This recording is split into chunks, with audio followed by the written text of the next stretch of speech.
Buen día, profesor Gerardo. Mi nombre es Romuald Verde, estudiante de la sección número 1 de Derecho Semipresencial.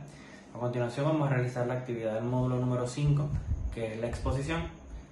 Ok, empezamos abordando lo que son las cosas. Las cosas, desde la perspectiva del derecho romano, el concepto de las cosas, res, se refiere a todo aquello que puede ser objeto de una relación jurídica. En el derecho romano, las cosas se clasificaban de diversas maneras. Vamos con la etimología de la palabra. La palabra res en latín proviene del indoeuropeo re, que significaba asunto, cosa u objeto. En el derecho romano, res se utilizaba para referirse a todo aquello que podría ser objeto de derechos y obligaciones, abarcando tanto objetos materiales como inmateriales. Vamos ahora con lo que son las clasificaciones de las cosas. Estas se definen de la siguiente manera. Res extra commercium. Estas son aquellas cosas que se encuentran fuera del comercio humano y por lo tanto no pueden ser objeto de negocio jurídico, como puede ser ejemplo, lugares sagrados, las cosas consagradas por los dioses, los caminos públicos, calles, plazas, entre otros. Continuando ahora con lo que son las clasificaciones, vamos con lo que sería el res divini iuris. Son aquellas cosas que pertenecen al derecho divino, es decir, que están dedicadas a los dioses o a la religión. Estas se subdividen. El res sacrae, cosas sagradas como los templos y altares. El res religiosae, cosas religiosas como los sepulcros y otros lugares donde entierran a los muertos. Y el res sanctae, cosas santas, las murallas y las puertas de la ciudad. Estas subdivisiones como características están fuera del comercio humano y no pueden ser objetos de apropiación privada. Continuando con lo que son las clasificaciones de las cosas, tenemos ahora lo que es el res humani iuris. Estas son aquellas cosas que pertenecen al derecho humano, es decir, que están sujetas al dominio y comercio entre los hombres. Estas se subdividen. Comenzamos con lo que es el res communes. Estas son las cosas comunes, como el aire, el mar y sus riberas. Continuamos con lo que es el res publicae. Estas son las cosas públicas, como los caminos, ríos y puertos públicos, que pertenecen al pueblo romano. De tercero, tenemos el res universitatis. Cosas que pertenecen a una corporación, como dice el nombre, universidad, como edificios y los bienes de una ciudad. Tenemos el res nullius, cosas que no tienen dueño, como los animales salvajes y las cosas abandonadas. Algo característico en las subdivisiones que dimos es que estas cosas pueden ser objeto de apropiación privada y de negocio jurídico. Muchas gracias por su atención. Lo dejo ahora con el compañero Héctor Vázquez. Gracias, Romuel. Sabe Héctor Vázquez, student primi anni iuri grado sum et exigementa su proyecti romani iuri ad imple. Saludos, para acá les conversa el compañero Héctor Vázquez, estudiante del primer año de la carrera de Derecho de la sección 1. Siguiendo orientaciones de la asignatura o su proyecto de Derecho Romano, es necesario dar algunas conceptualizaciones y definiciones en materia del subproyecto.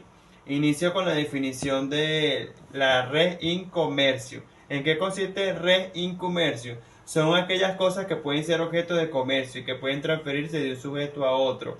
En el derecho romano se dice que las res in commercio pueden ser adquiridas por medio de la tradición. Ejemplo, un teléfono móvil. Seguidamente debo definirle a qué hace referencia la res mancipi. Las res mancipi son todas aquellas cosas que se consideran de mayor importancia en la antigua Roma y que requieren de una forma específica para su transmisión de propiedad, llamadas mancipatio. Ejemplo de esa res mancipi se dice que son la transmisión de las tierras, de los esclavos y de los animales domésticos. También debo definirles o hacerles referencia en materia de las res mancipi. Las res mancipi se dice que son, a diferencia, que son todas aquellas cosas que no se consideran res mancipi y que pueden ser transmitidas por medio de la tradición ordinaria. Ejemplo de las res mancipi se dice que son los bienes muebles como la ropa, los muebles o objetos de uso cotidiano. También debo definirle en materia de las cosas corporales y cosas incorporales. Cuando hablamos de las cosas corporales se dice que son aquellas cosas que tienen existencia física y que pueden ser percibidas por los sentidos. Ejemplo de las cosas corporales se dice que son los objetos materiales como los libros, un coche o una casa. Cuando nos vamos al otro lado, hacer referencia con respecto a las cosas incorporales son aquellas cosas que no tienen existencia física, pero pueden ser objeto de derecho. Ejemplo, derechos reales, el derecho de la propiedad, el derecho del goce o de un usufructo en ese particular. También debo definirle a qué hace referencia las cosas muebles y las cosas inmuebles. Cuando nos vamos al área de las cosas muebles, se dice que son aquellas cosas que pueden ser trasladadas de un lugar a otro sin alterar su esencia o su estructura. Ejemplo de las cosas muebles, se dice que son todas aquellas cosas o objetos personales como la ropa, los electrodomésticos y los vehículos que se pueden trasladar de un lugar a otro sin necesidad de sufrir algún daño en su estructura o su esencia. Y cuando nos hacemos referencia a lo contrario, a las cosas inmuebles, se dice que son todas aquellas cosas que están fijas, a la tierra o al suelo de forma permanente y que no pueden ser trasladadas sin alterar su esencia o su estructura. ¿Cuáles son esos ejemplos de las cosas inmuebles? Se dice que son los terrenos, las edificaciones y las cosas y las plantaciones, que esas cosas no se pueden modificar, no se pueden mover, se podrían mover, pero estarían dañando su esencia, su estructura. Continuamente le doy el pase a mi compañero Iván Sánchez para que continúe con algunas acotaciones o especificaciones de materia de su proyecto de Derecho Romano. Gracias. Buenos días, mi nombre es Iván Sánchez. Mi exposición es la siguiente: el patrimonio. Este se refiere al conjunto de bienes y derechos y obligaciones que una persona posee y que tiene un valor económico. También tenemos los derechos reales. Son aquellos que otorgan a su titular un poder directo e inmediato sobre una cosa y tienen efecto frente a todos. Estos derechos permiten el uso, disfrute y disposición de las cosas en cuestión, es decir, son oponibles a terceros. A continuación se presentan los elementos y caracteres de los derechos reales. Los elementos pueden ser los sujetos. En los derechos reales existe un sujeto activo determinado que es el titular del derecho real, a un sujeto pasivo indeterminado constituido por la colectividad, a diferencia de los derechos personales u obligaciones, donde el sujeto pasivo también es determinado y está constituido por el deudor o deudores. Los objetos es sobre el que recae el derecho real. Es una cosa que puede ser un bien material o inmaterial, mueble o inmueble. Los caracteres entre ellos tenemos derecho inmediato y directo. Los derechos reales establecen un vínculo directo entre una persona y un bien, sin necesidad de intermediarios para definirlo. Esto implica el titular tiene un poder absoluto sobre la cosa y puede hacer uso y disfrute de la misma. Derecho excluyente y absoluto. Los derechos reales otorgan al titular un poder exclusivo para la cosa, lo que significa que otras personas no pueden utilizar o disfrutar de esa cosa sin el consentimiento del titular. Derechos de persecución. Los derechos reales permiten al titular seguir la cosa en manos de cualquier poseedor, incluso si ha sido transferida a terceros de buena fe. Esto significa que el titular puede ejercer sus derechos sobre la cosa independientemente de quien la posea en un momento dado. Derecho de referencia. En caso de conflicto entre varios derechos reales sobre la misma cosa, se establece un orden de preferencia para determinar cuál prevalece. Por lo general, el derecho real más antiguo tiene preferencia sobre los derechos posteriores.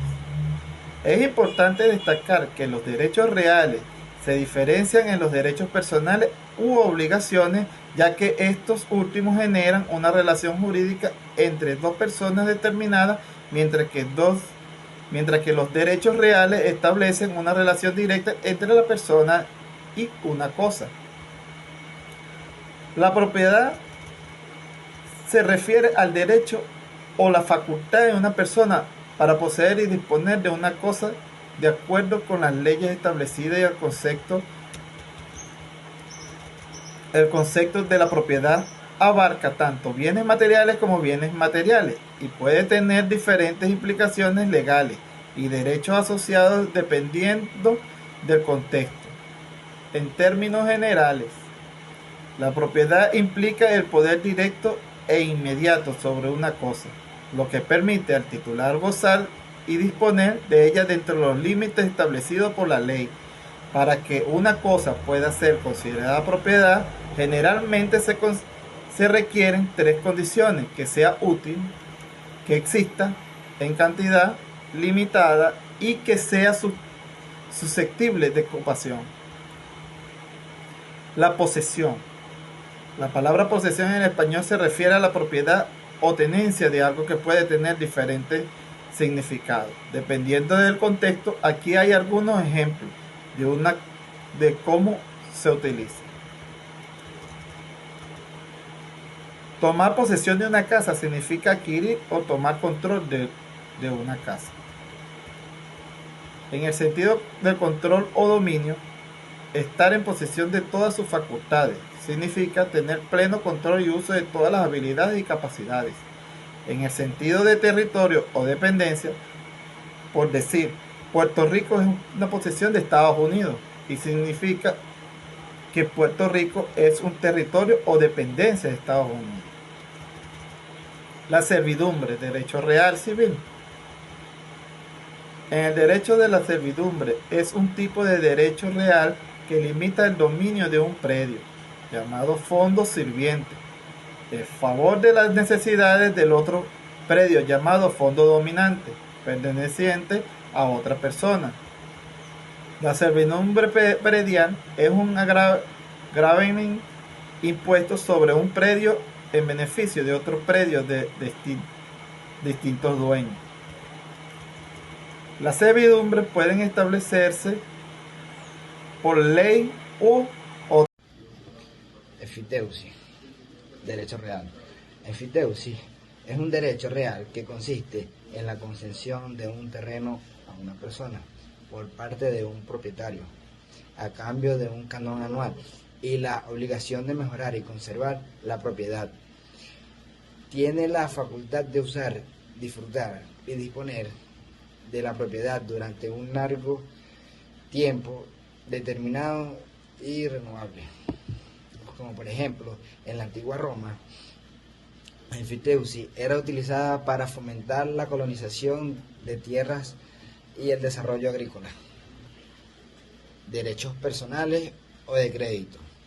Son aquellos derechos que una persona tiene frente a otra para exigirle el cumplimiento de una obligación de hacer o no hacer algo. Uno de sus elementos son sujetos, objetos y vínculos jurídicos.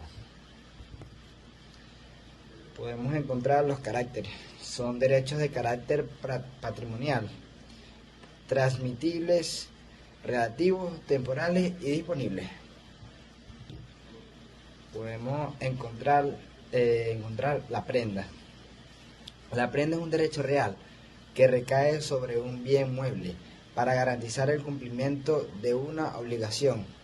El deudor entrega el bien al acreedor como garantía, quien conserva la posesión del mismo hasta que se cumpla la obligación. Un ejemplo, un individuo solicita un préstamo bancario y ofrece su automóvil como prenda. Si no paga el préstamo, el banco puede quedarse con el automóvil para saldar la deuda. Uno de los ejemplos también puede ser que que ofrezca una moto, cualquier bien mueble. La hipoteca. La hipoteca es un derecho real que recae sobre un bien inmueble para garantizar el cumplimiento de una obligación, generalmente un préstamo. El bien hipotecado permanece en poder del deudor, pero si éste no cumple con la obligación, el acreedor puede ejecutar la hipoteca y vender el inmueble para cobrar la deuda. Un ejemplo, una persona adquiere una casa con un préstamo hipotecario, Si deja de pagar las cuotas, el banco puede ejecutar la hipoteca y subastar la casa para poder recuperar el dinero prestado.